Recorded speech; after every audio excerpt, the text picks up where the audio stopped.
Welcome to the channel.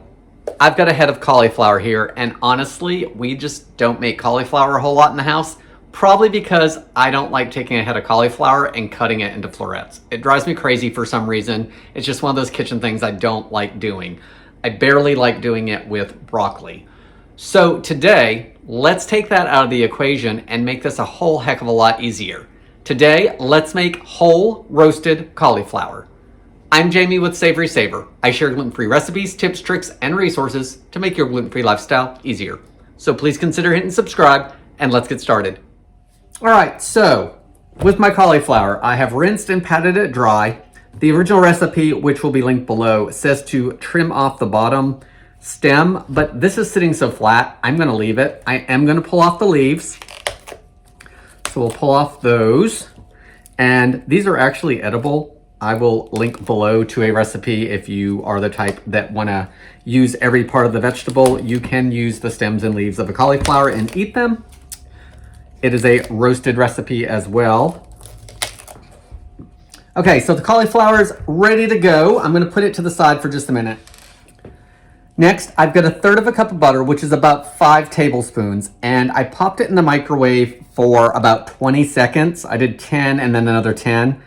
You don't want it melted, but you want it softened. So just soften it in the microwave. A little bit of melt I don't think is gonna hurt. I am gonna work it for just a second just to make it a little creamier for me because I want it spreadable.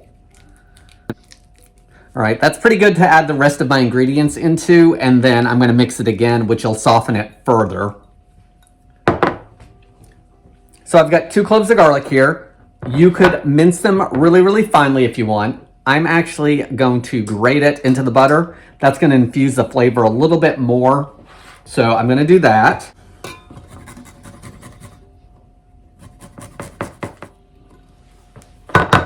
Next, I'm gonna add some paprika, about 1/4 teaspoon. That'll add a little bit of flavor and it'll add some good color. The recipe calls for a teaspoon of salt, and I think instead of salt, again, for a little bit of color and a little bit more flavor, I'm gonna add seasoned salt instead, and I'm gonna go a little bit under a teaspoon just because I don't know what that's gonna do. A teaspoon sounds like a lot to me when it's going over the cauliflower. And I am gonna add some black pepper, even though the recipe doesn't say, because salt and pepper tend to go in most things I make. A few sprinkles of that. Let's blend this again. All right, that's nice and mixed, so I'm gonna put that to the side just for a second. I'm gonna cook it in the cast iron today. So the recipe says an oven-proof something or another, skillet or something, that's at least 2 inches deep. So I think this is gonna be perfect for it. I think it's gonna cook it evenly. I think it's gonna make it nice and roasted. So I'm gonna put that in the center. Now I'm gonna take all that flavored butter that we just did and spread it all over the top. So let's hold it here and see how this goes. This is actually going pretty easy. I think the best thing to do is to just get on the biggest florets. Like once you get towards the bottom, don't worry about going underneath it or whatever. I think as the butter melts, it'll roll down there anyway. So just get the biggest portion of the cauliflower. So here it is, all slathered over it. I think we're good as far as coverage. Make sure if you're using a spatula like me that you don't waste any of that seasoned butter. See, that little bit still goes on top. All right, let's get this into the oven. Got a piece of foil, I'm gonna cover it. And I think I'm just gonna try to make sure, looks like I'm above a little bit with some air because I don't want the butter to stick to the foil. I guess it's oil and it shouldn't, but just on the safe side. And it's mostly covered. I'm not gonna worry about the gaps on the side. So we're gonna bake it. It is a long bake. It is a 40 to 50 minute bake. And then we actually have a little bit more to do after that with an additional 15 minutes. So you want the interior to be tender. So while this bakes, get your big, long, sharp knife ready so we can test for that. And mine's actually pretty narrow. I think that'll be good. So if not, I would try a paring knife. I think that would be a good option as well. So into the oven, 40 to 50 minutes, and we'll be right back.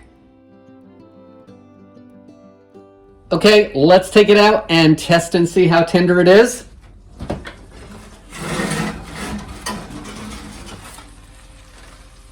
Let's take off the foil. It looks really good, and it smells really good in here, all that garlic.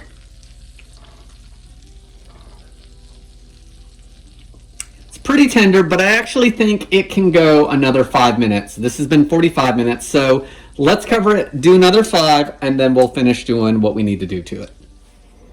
All right, guys, it's been another 5 minutes. Let's test it one more time. Yeah, I think we're good. So now we've got another step we need to do. I've reduced the oven to 375 from the 400. I'm going to try to scrape some of that butter up and drizzle it back over the top. It's on the back side here. Here we go.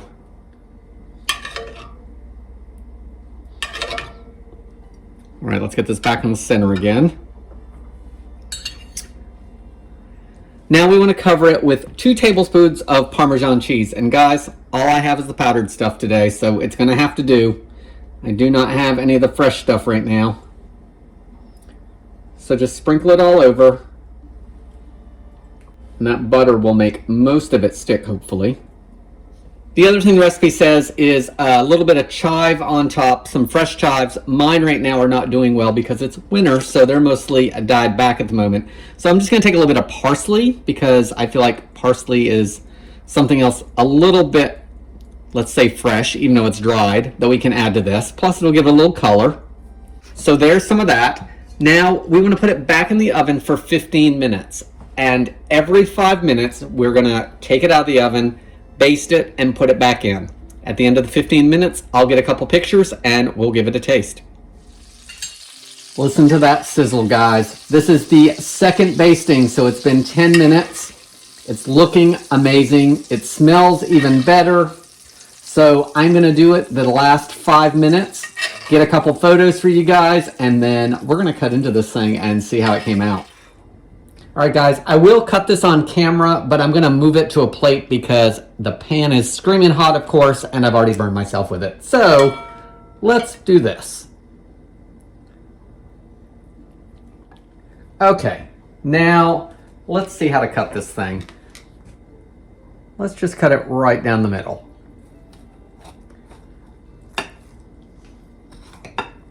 It's nice and tender.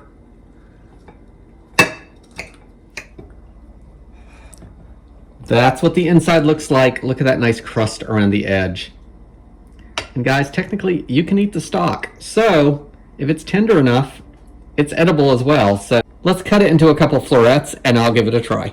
All right, I'm gonna try it, but I'm gonna put a little bit more of this butter and browned Parmesan on there.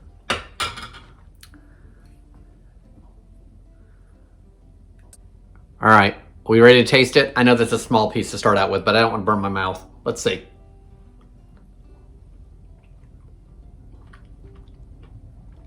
Oh man, that's really good. It's steaming a lot. We're gonna try some more.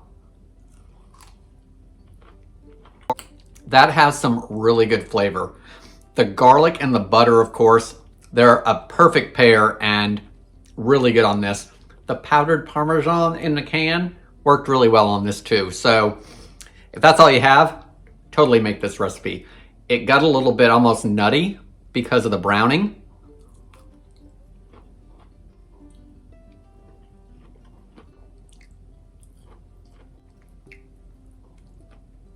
I'm down to one piece. Maybe we should talk about this. All right, that bowl is gone. So let's talk about this recipe. I loved this recipe. It was very minimal effort. I do not like cutting cauliflower into florets, so I didn't have to do that. Now, it is a relatively long bake time. It's about 1 hour and 5 minutes or so. So you do have that to factor in, and there is a little bit of prep work on the front end, but most of it's hands off. And I didn't have to spend the time cutting the florets, so all of my time, which probably would have been that, was just into seasoning the cauliflower. It's a good showstopper if you want a side dish that everyone's gonna be like, wow, what did you do? And it's minimal effort on your part. The garlic and the butter go together wonderfully. The Parmesan cheese adds a little bit of saltiness to it, but some nuttiness because it browned during that last 15 minutes. Basting it in the butter, I think, really took it over the top. There's Oliver outside. He's home today, so he's being a big mouth. Anyway, great recipe. What do you guys think? Do you like cauliflower? Do you like the idea of doing it whole and just calling it a day? Leave me your comments below. I want to thank you so much for watching, and as always, I hope to see you in the next video.